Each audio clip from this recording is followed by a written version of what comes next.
Ito ang reading mo, Scorpio. Welcome back to our channel. Naway nasa mabuti kayong kalagayan while watching the channel. This is a general reading. Kayo nang bahalang magpalit-palit na situation nyo sa reading ko.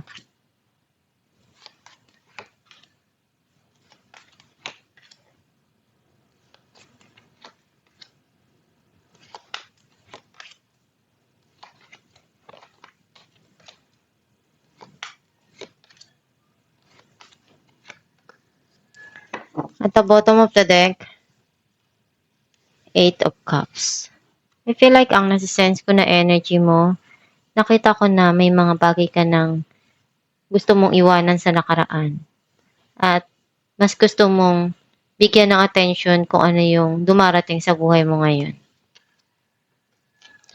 Ang mensahe ng card mo, you feel regret dun sa mga nangyari sa nakaraan. Some of you, may darating na offer or desisyon na kailangan mong harapin. Nagkaroon ng end of cycle, may new cycle na papasok na dito, andun yung peace and harmony.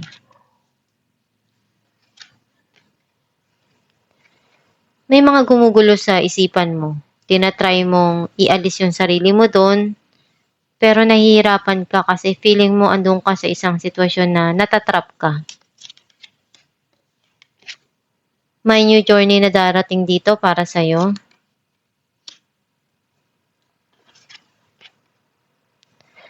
Minamanifest mo na mabago yung mga nangyayari or yung nangyari sa buhay mo. Yung sinasabi mo sa sarili mo na sana hindi nangyari, sana kung kaya ko pang baguhin, kaya ko pang ayusin, kung nagawa ko sana yon, nagawa ko sana yan, sana hindi ganun ang nangyari. Ganun yung nasa isip mo palagi.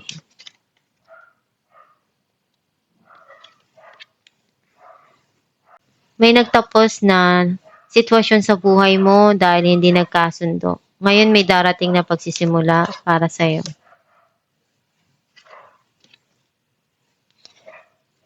You feel left out in the cold.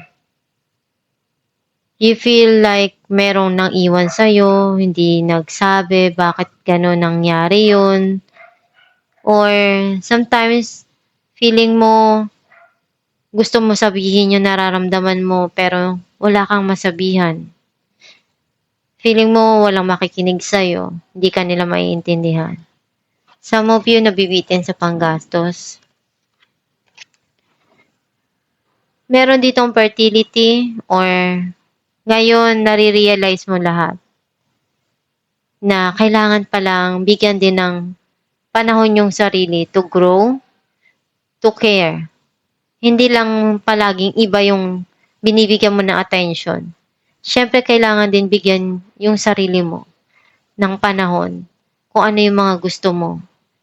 Some of you, doon yung nag-grow yung financial mo, nakikita mo na meron kang naaabot na goal, masaya ka sa kung ano yung meron ka ngayon, kontento ka, dahil malaya ka na nagagawa mo kung ano yung gusto mo. Clarify natin ang 4 of Cups.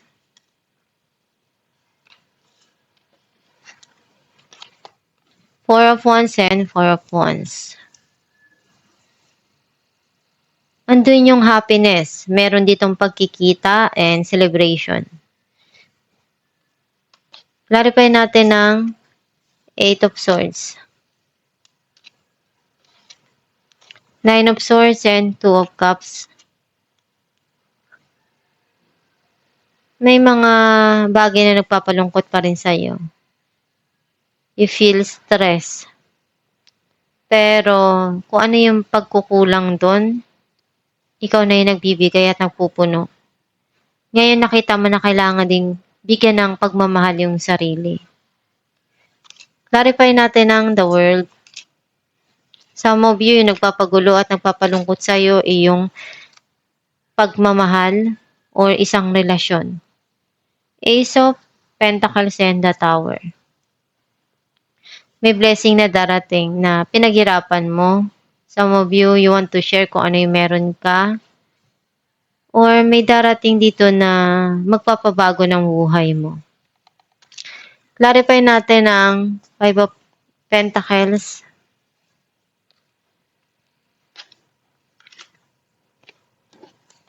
Knight of Wands and Five of Wands.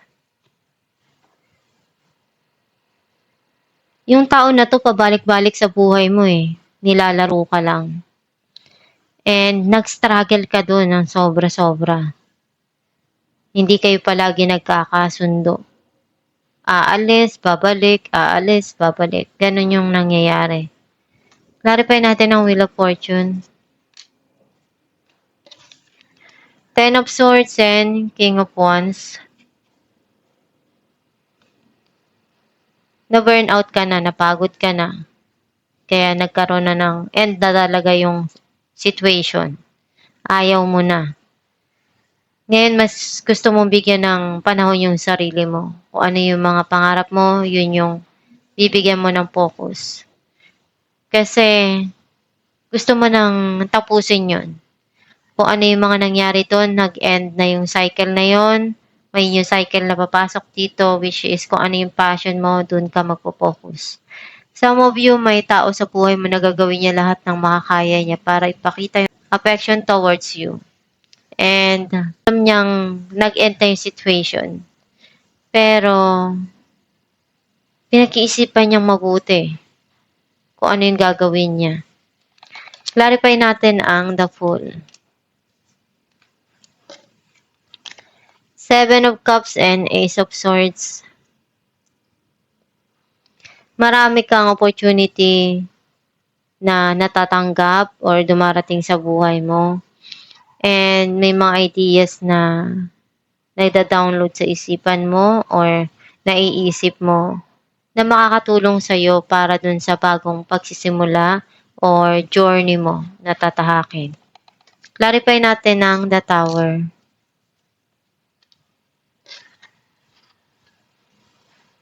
Three of Cups and Temperance. Kailangan mong magdesisyon kung ano yung sa tingin mo magpapasaya para sa'yo at pag-isipan mong mabuti. Timbangin mo kung ano yung nararapat dun sa sitwasyon. Kung sa tingin mo sobrang hirap nung situation na yon, kailangan mo munang pag-isipan ng paulit-ulit. Kasi meron ditong reconciliation and reunion. Magkikita at magkakaayos. Ayun yung panimula para sa'yo. Clarify natin ang Nine of Pentacles. The Hangman and Knight of Cups. You feel stuck dun sa sitwasyon, tinatry mong magsimula uli. Some of you, may tao na gusto niya ipakita yung pagmamahal, pero hindi pa siya handa. Kasi nakikita niya na masaya ka kung ano yung meron ka ngayon.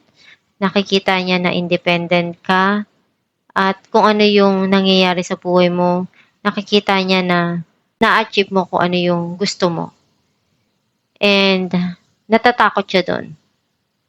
Hindi siya makapag-umpisa or hindi niya magawa kung ano yung gusto niyang gawin. Kung gusto niyang ipakita yung pagmamahal na nararamdaman niya pero hindi pa siya ready. Alamin natin ang mensahe ng iyong gabay. Life purpose. The purpose of your life is to serve in a way that brings great joy to yourself and others. Don't worry about finding your purpose. Instead, focus upon serving a purpose and then your purpose will serve you. Ang mensahe ng iyong gabay na kung ano yung purpose mo sa buhay, huwag mong isipin yun. Basta isipin mo lang palagi na masaya ka doon sa mga ginagawa mo. Magtiwala ka sa Diyos at sa kakayahan mo na makukuha mo kung ano yung mga pangarap mo. Magdasal ka lang palagi at kumonek ka sa Diyos Ama at ihiling mo kung ano yung mga gusto mo mangyari sa buhay mo. kung meron kang pinagdadaanan na sobrang hirap para sa'yo, isipin mo lang na yung pagsubok na yan, may solusyon din yan. Hindi mo man ngayon naiisip pa, pero darating din yung time na marirealize mo kung ano yung tamang solusyon dun. Basta magdasal ka lang palagi at hilingin mo na bigyan ka ng tamang idea or solusyon do sa mga nangyayari sa buhay mo. At sikapin mo na malagpasan yung mga pagsubok na yan. Huwag kang susuko dun sa mga pinagdadaanan mo, sa mga dumarating sa buhay mo. Maging matapang ka, maging matatag ka. Dahil yung tao na sumusuko, walang kahantungan na kinabukasan. May mga bagay talaga na sobrang hirap na pagdadaanan mo dahil kailangan mong magpakatatag. Doon mo malalaman kung gaano ka katatag na tao.